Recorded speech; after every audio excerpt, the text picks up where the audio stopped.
Hello, today's video interview is part of a series I'm doing to help publicize the 2022 conference of the Committee for Skeptical Inquiry. This conference is called CSICon, and it'll take place in Las Vegas from October 20th to the 23rd, just like you can see over my shoulder.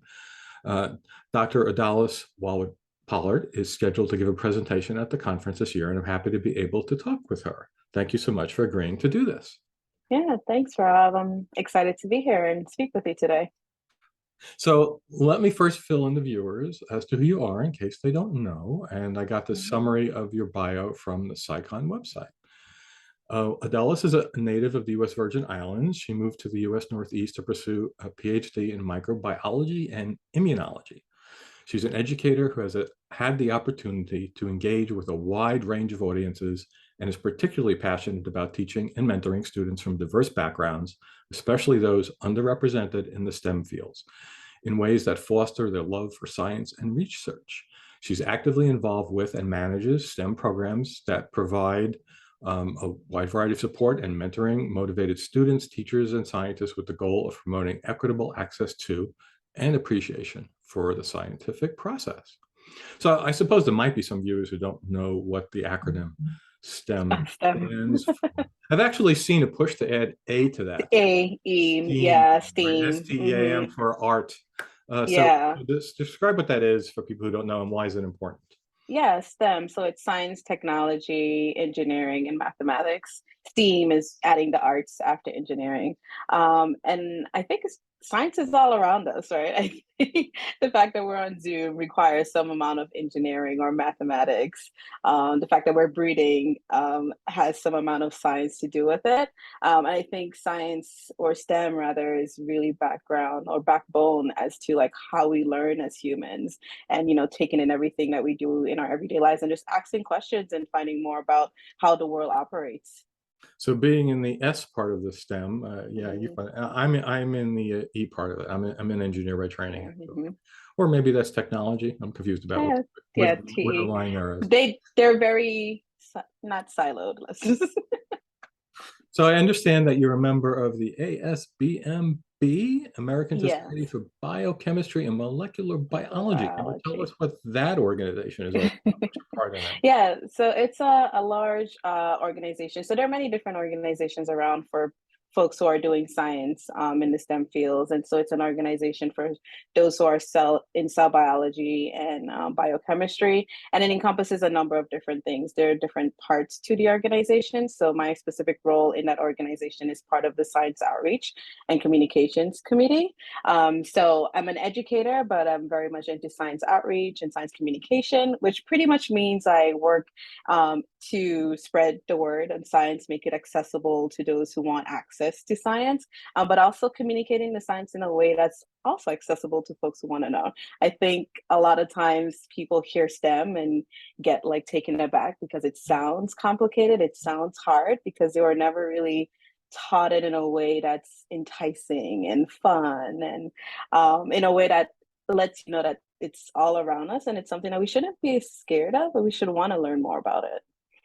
Yeah, I saw that you did an interesting seminar, I think for that organization called Workshopping Your Science Story. Story, yeah. Like, what was that about? Who was the target audience for that? So it targeted with scientists. So as a scientist myself, a lot of times we get I guess pigeonholed into what we do, and we're very technical and we talk a lot of jargon, and we find that folks who aren't in our specific fields are usually pretty lost. There was an actual paper that came out saying that if you're not in that particular field and you read a peer-reviewed journal or article about it, you don't really understand what's going on.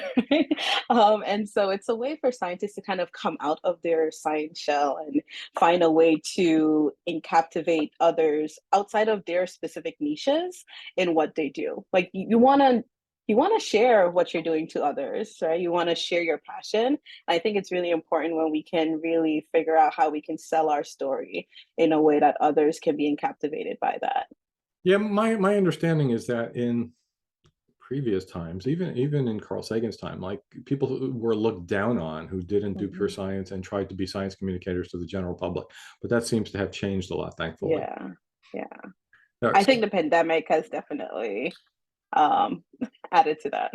That's had an effect on everything. So Yeah. let's talk about your CSICon presentation. It's titled Yeah. Illusion of Accessibility in STEM COVID-19 edition. Speaking of COVID, Hmm.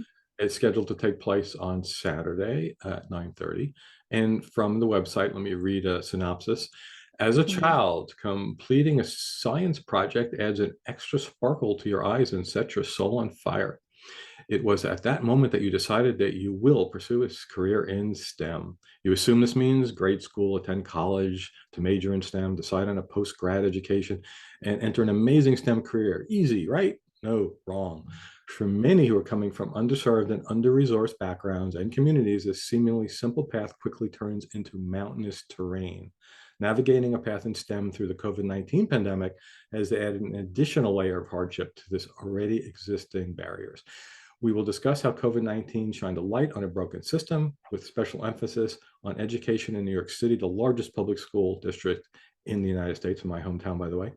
We will Yeah. also quickly highlight how socioeconomic status, a determinant of health, has led to the disparities seen in COVID-19 infection rates and how it ties to certain racial ethnic groups.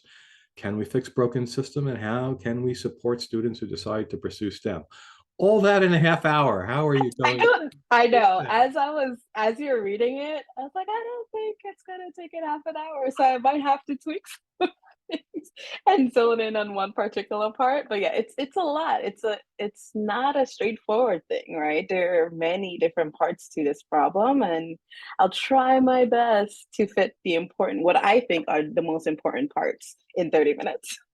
So why specifically STEM other than you're a scientist? Why is that the area Yeah. that you're interested in? Because clearly, underserved and under-resourced, Mhm. background have trouble getting into all sorts of fields. Yeah. I think I specifically stem coming from it based on my experiences. And so it's also intertwining my personal journey and what I've experienced, and also talking to others who've gone through the journey with me and mentoring those who are coming up behind me. And in other fields, I'm sure there are issues, but because I've interacted with thousands of students who are willing and want to go into these fields, I've had a first-hand experience as to how difficult it can be for them. Being in a diverse city, we can argue that's one of the most diverse cities in the United States. There are a lot of things that needs to be fixed, and I think because I'm also a scientist and from that community, it's something I really want to talk So, about. so the bio says that you were born in, I don't know how long you lived in the Caribbean. Mhm. Like, what were you actually schooled there before you? Yeah, So yeah. So probably it was a totally different kind of yeah, interaction with society. exactly. And I think that's what pushed me into doing science outreach and science communication, right? I think growing up, I was born and raised in St. Croix, U.S. Virgin Islands. I actually attended elementary, middle school, high school. I went to college there at University of the Virgin Islands, known as the Caribbean's only HBCU. And so I got a scholarship, and so I stayed. And I'm the first for my parents, so they're a little bit like, "Oh, we're not ready to let you go yet." But besides that, I think being born and raised in that environment and doing my complete schooling there, and then moving after undergraduate to the United States, where growing up in the VI, we're one of many, right? I knew I was black. Oh, I but knew you were I was a you Caribbean were in the person. majority population there, so right. Exactly, exactly. And so I moved from St. Croix, U.S. Virgin Islands, to Rochester, New York. And so I think that's when it all hit me. And I was like, whoa, I am black, and that's not normal, for lack of a better word. And it was It's really not the hard average in navigating. that region. Yes, that's right. Yeah. And so I think struggling through that and struggling through, do I belong in this space, right? And STEM is notoriously known for not, having a large number of those from minoritized communities. So I saw it firsthand, and I also saw it with others that were coming through it with me, and those who were coming through it behind me. So, so interesting. I started as an engineer in 1980, right? I'm a mechanical engineer. And when I started for a very large company in my department, there were no women at all. And Mm, like maybe 50, 60 engineers, and they're all men. Uh, Mm-hmm. Probably mostly white, if not all. I don't, that doesn't strike me, but I realized that the gender thing for sure, because my sister also got the same degree and she was hired into the Mm, department, and it was either the first or one of the very first engineers as a mechanical engineer. And in the time that I worked in that career, and largely for the same company, the situation radically did change, not only mm-hmm. gender, but racially. And I always like, thought, is this because the school systems weren't feeding people into Mm. the industry that way, or are there other reasons, or complicated? What's your thoughts on that? Yeah, I think it's also what you see growing up.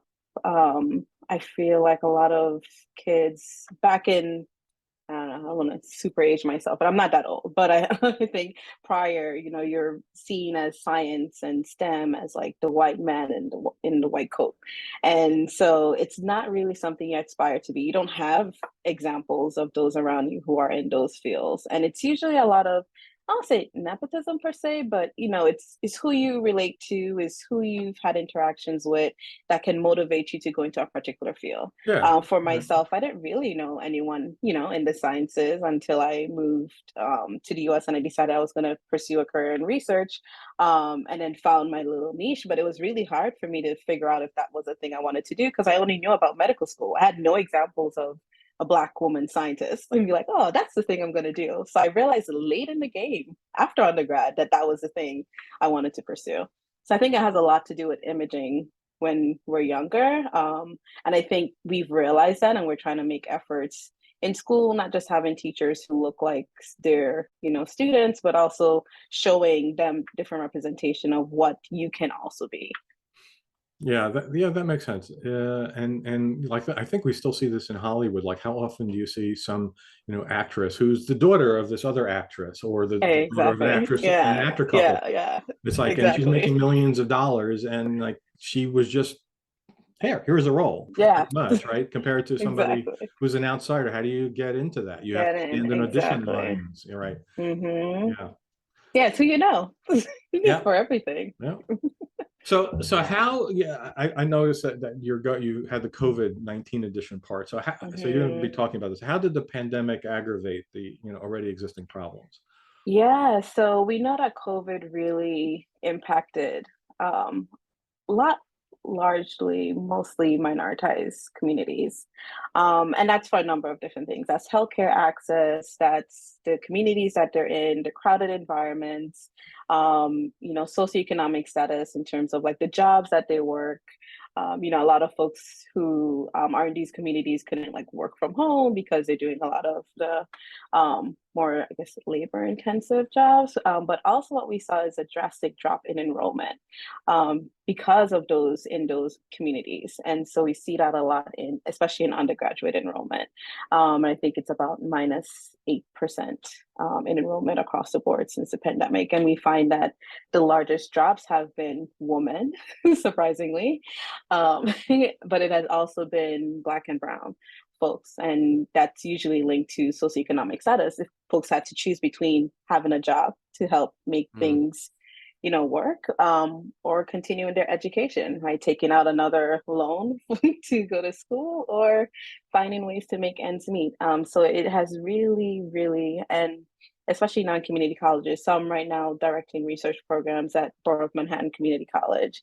And community college has seen the most drastic drop in enrollment since the pandemic. And understandably so, because you find that in a lot of community colleges, you do have those that are, have second jobs or have families or coming from international waters or from minoritized communities that really have to choose, and they decide not to continue their education or enroll in college. I imagine people from depressed socioeconomic backgrounds too have a problem when then all of a sudden they had to attend school from home, and they might not have enough Yeah, devices. They might not even exactly. have broadband, Mm-hmm.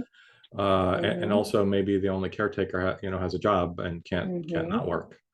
Yeah, and I've seen that firsthand with a lot of the students while I was at Rockefeller University doing our outreach programs there. And we'd have students from minoritized communities, they're in their homes trying to do our research programs online. They have spotty internet, their siblings are around, they have their grandparents, their multi-generational household. It's super hectic. They feel embarrassed. They don't really want to turn their cameras on.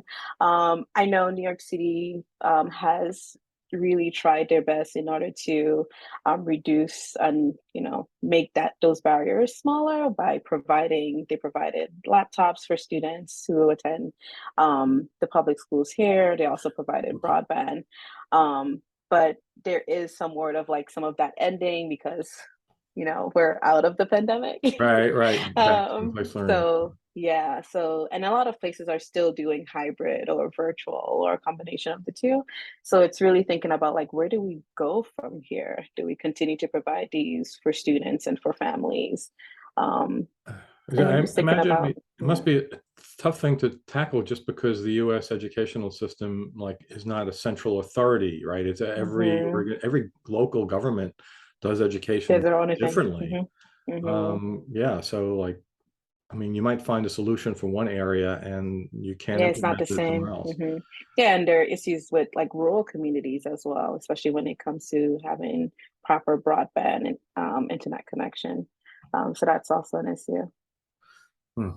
So, yeah, can you give me your thoughts on the importance of just science communication in general, and especially to disadvantaged communities, and especially in today's world where all sorts of Yeah. bad information is on the internet? Yeah, it's a funny quick backstory. So neither of my parents went to college. My dad didn't finish high school. And so it took them a really long time to figure out what I did. Um, so they knew I went to school. They knew I did the PhD. They were at the graduation. But they would just say like, "Oh, she's the first doctor in the family. She's a doctor." And my dad would be like, "Hey, can you talk to my doctor? Because you're the doctor. You're the It doctor." hurts in my side. Talk to my daughter. Yeah.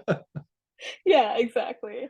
And so it take me some time to be like, "Hey, yes, I'm a doctor, but I'm not really that doctor. Like I work in a lab, like I do research," and I'm really trying to explain to them. Since the pandemic, my mom now, she's like, "Oh, my daughter, she's a scientist. She can explain what's what's happening." So since the pandemic, I've actually done a lot of talks with those in our community about COVID. And it's not just, helping them understand like the science and the nitty-gritty, or even just like the overview of what's happening, but it's also helping with the distrust, right? We don't have a good track record in the So US. I've heard that that's a thing in the African Mhm, American community because of things like Tuskegee from history, and like, mhm. how much do you see that as a reality?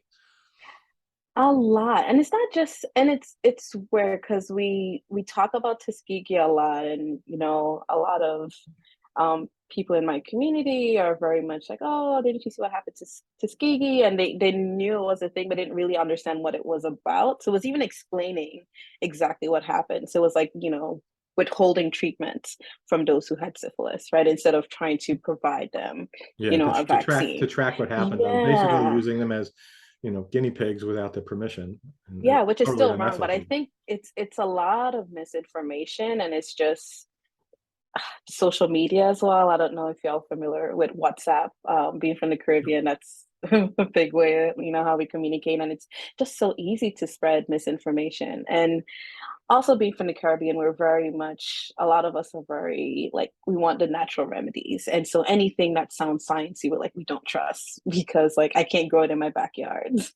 So instead of taking the vaccine, I'm gonna take the bush, and brew it as a tea and it will help cure. So it's just trying to also, I think my role I found was being that person they can trust because I came from similar backgrounds, but also being someone who's been in the field, right? And being at the bench and working on some of these techniques and helping them to understand it's not as, I feel like a lot of headlines use like buzz words, right? And they get really confused, like, oh, it's RNA, so it's going to integrate into my DNA, and they're trying to make mutant humans, right? And they just don't understand the basics, right? So it's even just like helping to teach the basics of science, which I feel STEM education is super important.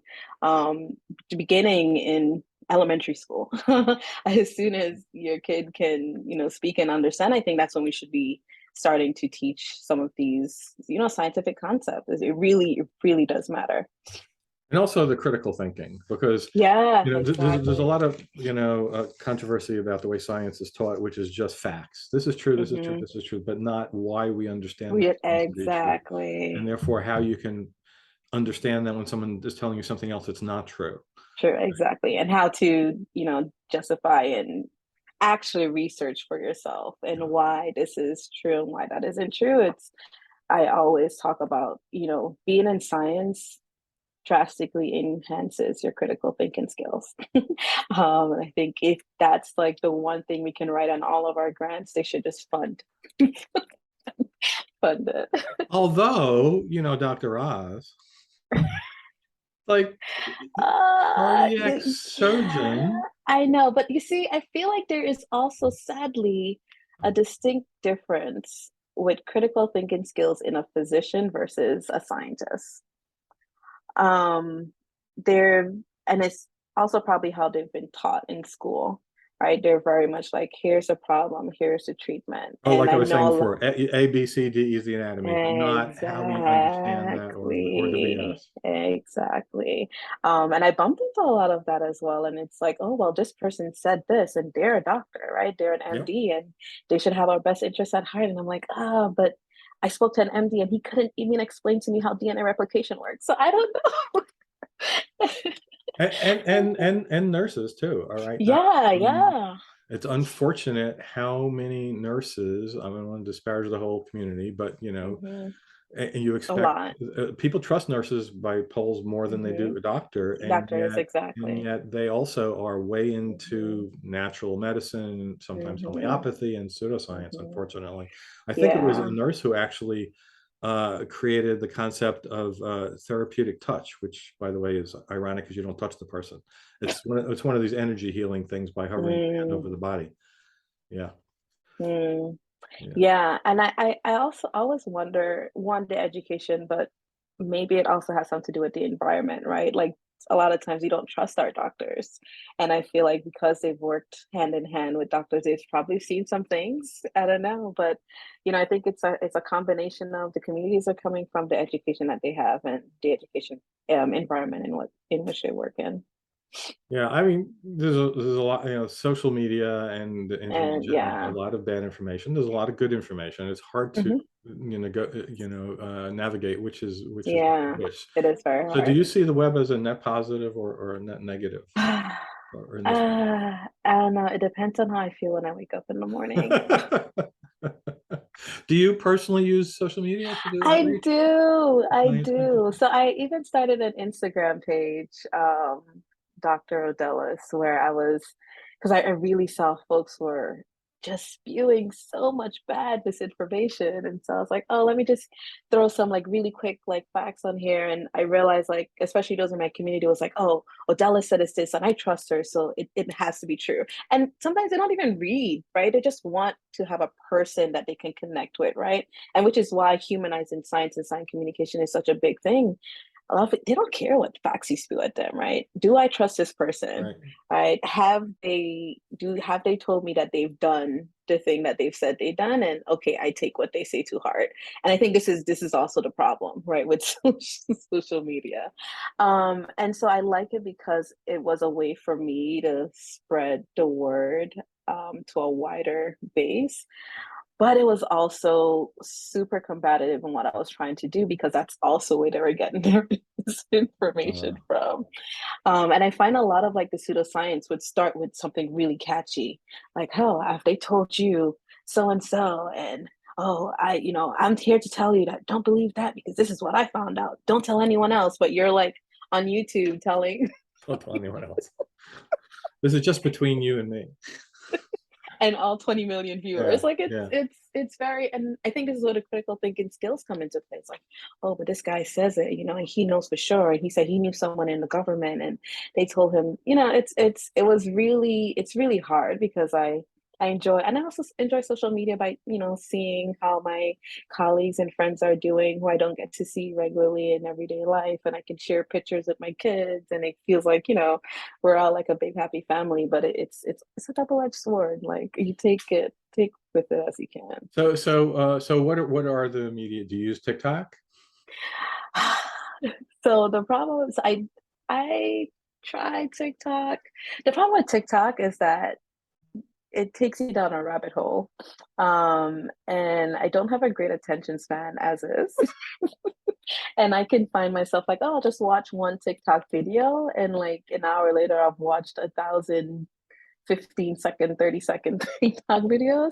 So I've actually removed myself from TikTok, where I hid the app on my phone so I don't like get super into it. I need something where I can go in and come out really quickly.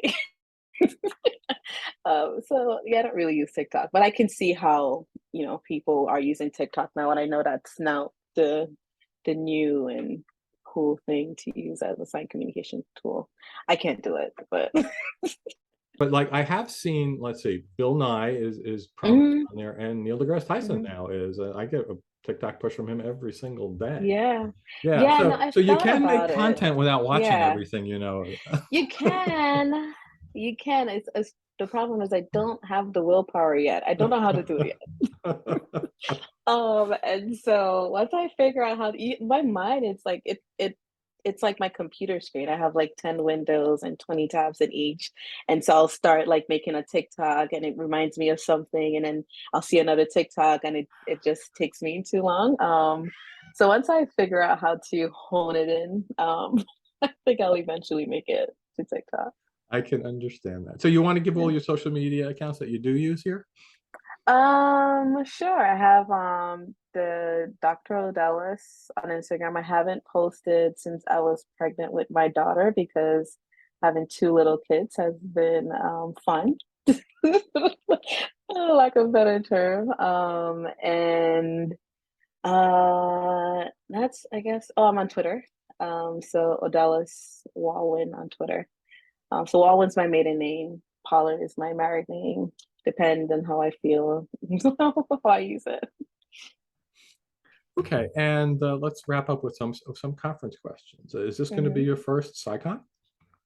Yeah, it is. It will Yeah. be. So I'm So I excited about saw that that. you participated in Nexus, Yes, Northeast I did. Conference on Scientist Skepticism. Hmm. I guess that was right before the 20 pandemic. pandemic. Yeah. Yeah, I would Was think. that your first skeptical conference? Yeah, no, it was great.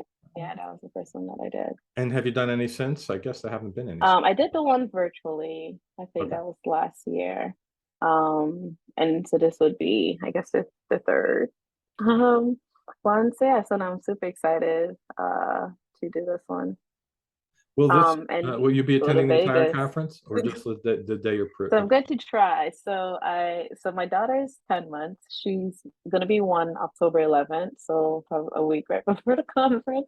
And my son is 3. So we'll see how dad feels about for the weekend. But the plan is I'll be there definitely all day Saturday and Sunday morning. What are you looking forward to most? Have you looked at the speaker roster? Any Yes, I particular talks you want to did. hear? So there are a lot of the science communication talks that I thought were super interesting. I don't remember the name. There was one talking about like pseudoscience and how to decide whether one is pseudoscience or not. Neil deGrasse Tyson, of course. I'm looking forward to seeing his. That's going to be a Um, crowded room. uh, yes, I figured. I was like, everyone's gonna want to go to that, and that That's probably okay. won't The way they set the be. conference up But is the room is large enough for everyone to attend every single show if they want. Yeah. okay. Yeah. Yeah, so that's perfect. And then there was one with a lady talking about science then and now. Can't remember what her name was. But all this, Naomi, perhaps. yes, Racist. yes, Yes, I interviewed yes, her. She's a yeah. fascinating talk. She's a historian of science, so that's going to be Yeah, I really feel like I've interesting. seen her speak in person at one point. But I'm really bad with names, but I think I did. But she's great. So I'm looking forward to seeing her talk as well. Anything science and science communication, the topic, I'll probably try to attend that talk. Any final thoughts before you'd like to share before we wrap up? No, I'll try my best to make my presentation 30 minutes. I'm gonna do some chopping down. See if I could just get 20 slides in, or 20 minutes of thoughts. And but I'm super excited to meet everyone at CSICon. I'm happy to be around adults again. So that would be that would be fun. And it's been a while since I've been to Vegas, or traveled without kids. So I'm also looking forward to that. Okay, I think we can end it here. Again, thanks for your time today. It was a pleasure to talk to you, and I look Thanks for forward to having me. seeing you at Yeah, CSICon in Vegas. same. Thank you.